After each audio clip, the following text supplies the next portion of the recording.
भटके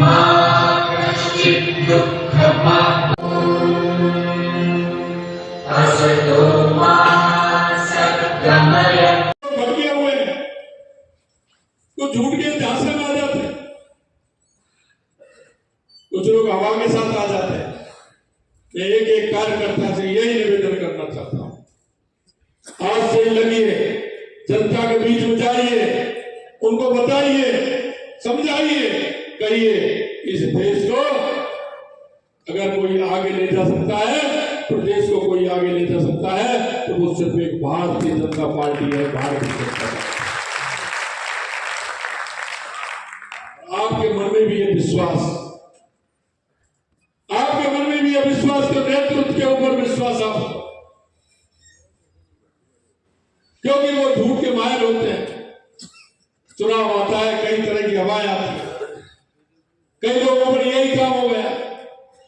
इसलिए मैं इतना ही आग्रह आप सभी से करना चाहता हूं कि आने वाले समय में 2024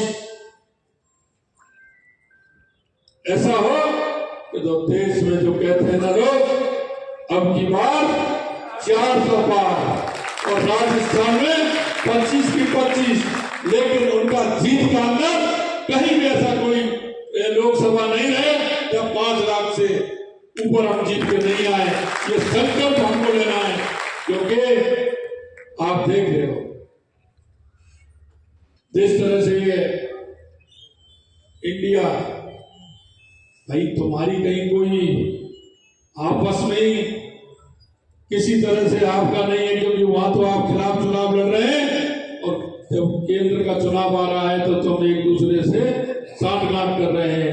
उनका पता नहीं है क्या स्थिति है, दोनों आपस में लड़ते हैं और उसके बाद एक हो जाते हैं। उनसे कहिए कि तुम, तुम्हारा ही पता नहीं है कि तुम क्या करने वाले हो, तो तुम क्यों आ रहे हो। मैं आपसे इतना ही कहना चाहता हूं, एक बार जोरदारी से मन से लगिए और भारतीय जनता पार्टी को 2024 के आने वाला हमारा लोकसभा चुनाव में एक भारी बहुमत से जिताने का काम हमें करना है।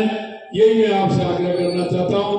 दूसरा, अभी आपके पास सूचना आएगी, चरणबद्ध तरीके से हर लोकसभा से भगवान राम लला के दर्शन करने हम जाएंगे और वहां जाके दर्शन करेंगे। तो ऐतिहासिक काम हमारा हुआ है। मैं इतना ही आपसे निवेदन करना चाहता हूँ, आप लोगों की समय की नजाकत है, निकलना है। आप सभी को बहुत बहुत धन्यवाद। जय हिंद, जय भारत, भारत माता की, भारत माता की, भारत माता की, जय जय श्री राम, जय जय श्री राम।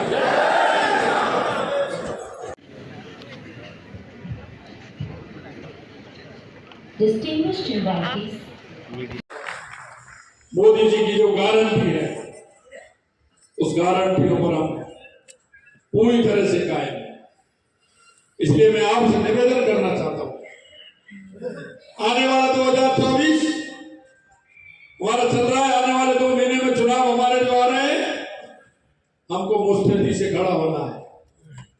25 की 25 सीट जीतेंगे, लेकिन मैं आपसे एक निवेदन करना चाहता हूं, कोई भी बूथ ऐसा नहीं हो, एक एक बूथ कोई भी ऐसा नहीं हो जहां बूथ पर हम 60 और 65% वोट हमारा नहीं हो।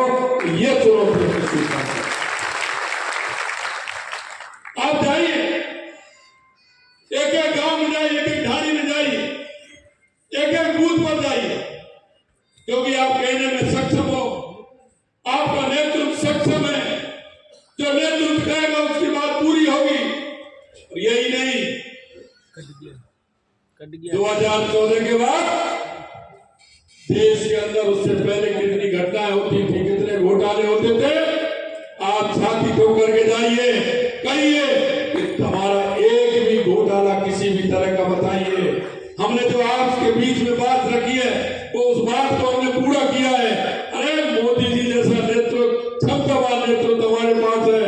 आपके पास जनप्रतिनिधि के रूप में आपके नेता हैं, आपकी जो बात होगी, और मैं हमेशा कहता हूं कि हमारा बूथ का कार्यकर्ता, क्या हमारे मंडल का कार्यकर्ता है, जिले का कार्यकर्ता, कोई भी हमारे जो जनता के बीच में रहता है, जो आप वादा करके आएंगे, उससे कहेंगे कि ये काम पूरा होगा, इस बात की गारंटी हम आपको देते हैं, वो काम आपका पूरा होगा।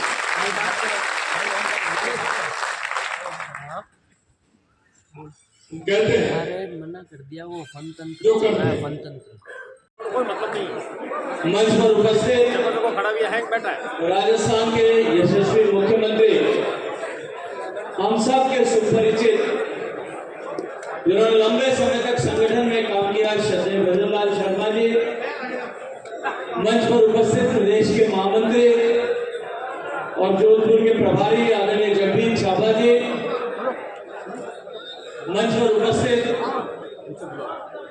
राजस्थान सरकार के माननीय मंत्री आदरणीय गजेंद्र सिंह जी खिलसर साहब, आदरणीय जोगाराम जी, आदरणीय के विश्नोई साहब, मंच पर उपस्थित सभी सम्मानीय विधायकगण, माननीय राजेंद्र गहलोत साहब, भारतीय जनता पार्टी के तीनों जिलों के सम्मान्य जिलाध्यक्ष, भारतीय जनता पार्टी के सभी दायित्ववान कार्यकर्ता, पूर्व सांसद श्रद्धेय नारायण जी, श्रद्धेय जसवंत सिंह जी, आज इस कार्यक्रम में उपस्थित सभी जनप्रतिनिधिगण और भारतीय जनता पार्टी के सभी कार्यकर्ता बंधुओं, मैं हृदय पूर्वक आप सब की तरफ से और भारतीय जनता पार्टी जोधपुर के सभी कार्यकर्ताओं की तरफ से श्रद्धेय मुख्यमंत्री जी का जोधपुर में स्वागत करता हूं, आप सब की तरफ से अभिनंदन करता हूं।